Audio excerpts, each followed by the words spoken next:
Hello guys, so I finally finished doing my hair. As you can see, it's all done, complete, all done with my hands. So as promised, I'm gonna take a lot of pictures with my new hairstyle. But before I do that, let me tell you about this recent experience that I just had. So a few days back, I had an interview for, well, I thought it was for a job in Qatar. An interview that lasted for 2 hours. And at first I was excited. Obviously, I would love to work in the Middle East again. So I was excited. It was all exciting, but the interview was intense. It lasted 2 hours. That was the first time you had an interview that lasted that long. So when I had the interview, a lot of bizarre questions were asked. But the guy did explain that it was for a school for students with special needs. Yeah, for students with special needs. So wongama questions I being buzawona in my mind, I thought they had to do with the fact that I was going to teach students with special needs. So I thought with whatever experiments he asked me to do and some questions that he asked which had nothing to do with teaching, in my mind I thought that was part of the assessment to assess if I was going to be able to teach in such a school. I'm going to talk about two of the experiments that he asked me to do. One was to close one eye and try blinking as fast as I could with another and then explain why it was difficult. And then the other one was to open my mouth wide open and stick my tongue out and then try swallowing and then explain why it was difficult. And then he proceeded to ask me a whole bunch of questions. He asked me about culture shock. And that's when the topic of food came along. And then he asked me if I would eat a live animal. First, he asked me if I know that there are some people that eat live animals. And then he asked me if I would eat a live animal. And obviously my answer was no. No way. There is no way I would ever eat a live animal for whatever reason. That's just a no-no for me. I wouldn't even consider it. And then he asked me if I thought it would be difficult mentally or physically. So without even thinking about it, I said both. So he asked me to choose one, and then he kind of like explained how it wouldn't be difficult physically because I would swallow a live animal the same way I swallow food. So it kind of made sense when he explained it. Again, in my mind, I'm thinking this is all part of the process, part of the assessment to check if I'm eligible to teach in such a school that he is recruiting for, because he's a doctor. That's what he said. He said he's a doctor, and most of the things that he said and how he explained or made sense of things made it look like he was a real doctor. He might be a real doctor. I don't know at this point.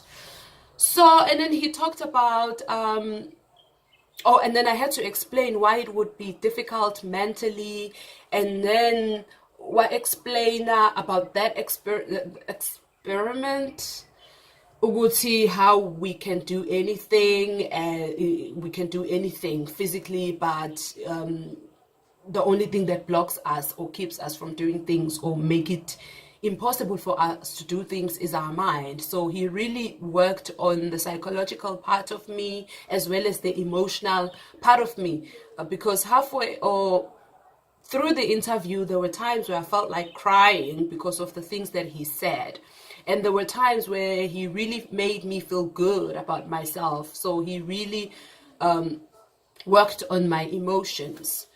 After the interview, he asked me to send my resume, my documents, and a motivation letter.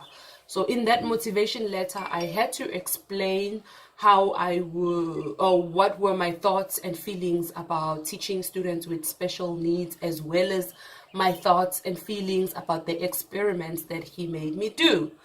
So I did that. I wrote that letter and sent other stuff that he asked for. And then when I sent those things, kumina, it was night. It was night. I assume kuyena it was morning or day. I don't know what he was calling from the UK, by the way. So I would think, because I think China is 12 hours ahead, I would think it was Exeni or Min Angaz. So after I sent those documents and that letter, which took me the entire day to write, he phoned me in the morning. So there was another call, Skype call, which lasted an hour. And that call took me back to eating a hamster. He asked me again about eating a hamster, asked me to narrate how I would eat it if I had to, if I had no other choice. And then he asked me a whole bunch of questions that had nothing to do with teaching. He asked me if I had my tonsils removed, if I've ever had an ultrasound, all bunch of questions. And as he was asking me those questions, in my head, I was it was like a curtain suddenly opened, and I started thinking, what does that have to do with teaching? What does that have to do with teaching? But I did attempt to answer his questions and all. So after an hour of that phone call, he then asked me to write a two pages narration now of how I would eat a live hamster. So in that narration, I had to take to write a step-by-step narration explaining how I would pick it up, how I would put it in my mouth, what I think it would say to me, what I would say to it back, what would be the thoughts and feelings that would be going on in my head as I attempt to eat a live hamster. And then what else? Oh yeah, physically, how I would open my mouth, how I would put it, what role the tongue would play. I mean, seriously, that he asked for that narration, and then he asked me to also send him a picture of myself from head to toe, another one from head to shoulder, another one with my mouth wide open, tongue out, so that he could see my throat. And that was, according to him, was for a physical or what examination that he had to do on his part. So I must make sure that when I send that picture with my mouth wide open, he could see my throat. Guys, what a torturous experience I had. So after that phone call, I decided, or not really decided, but in my head, I had these questions going on and these thoughts, and I kept on thinking about how this whole process that he is taking me through has to do with teaching any type of kids, special needs or normal kids. What does it have to do with teaching? It made no sense at all. So I spoke to people about it, people that I trust, people I think would give me good advice about it, and I did get good advice. And then my final decision was that I cut all contacts with him, because the entire thing was just bizarre. And I came to realize that there is really a spiritual warfare that is going on out there, whether we want to believe it or not, that there are some really evil spirits that would do whatever it takes to get us, to lure us into the kingdom of the devil, if there is such, of which I believe now that there is such. Because in my head now, when I try to make sense of the whole thing, I'm thinking that this guy probably has some strange things going on, or that he's doing spiritually, And I think that him requiring me to send a picture of myself, whole body, and a picture of my mouth wide open, and a letter explaining how I would eat a live hamster. I think he was probably gonna spiritually make me eat a live hamster. He was gonna use my thoughts that I would have written in that letter. He was going to use my thoughts. He was going to use my feelings. He was going to probably in the picture put a hamster in my mouth, on the picture with my mouth open, put a live hamster. I would have probably had a dream eating a live hamster. I would have probably eaten it spiritually in my dreams, and some horrible, horrible things would have happened to me. So it kind of like inflicted some fear in me that these things are real. People are doing strange things out there which we wouldn't want to believe, but there are really strange things going on out there. There is really a spiritual warfare going on out there.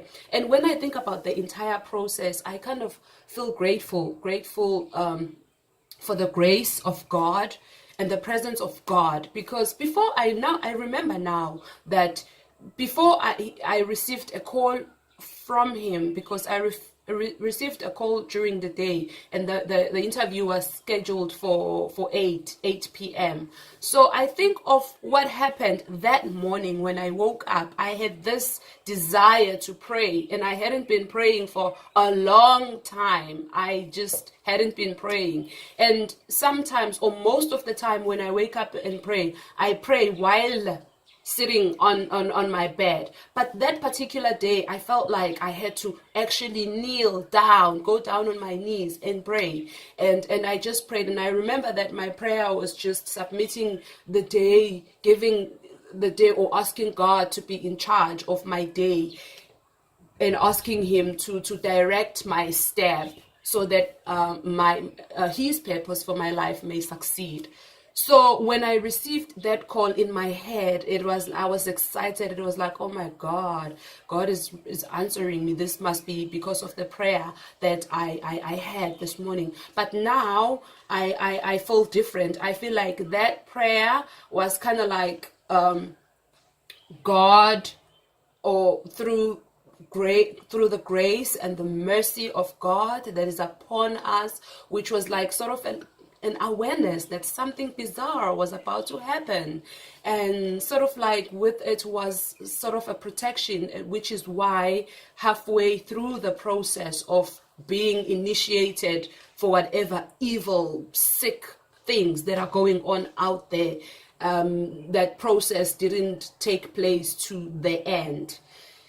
Yeah, so yeah, guys, and what I realized is that with this spiritual warfare that is taking place, the devil or the evil spirit is going to use what you need, and he knows what you need. He knows your desires. Obviously, I would want to go back to the Middle East. I would want to work there again. So getting this opportunity, this possibility of going back to the Middle East to work there would have easily clouded my judgment about the whole thing, and I could have easily fallen for the trap or whatever it is that was being cooked against me spiritually.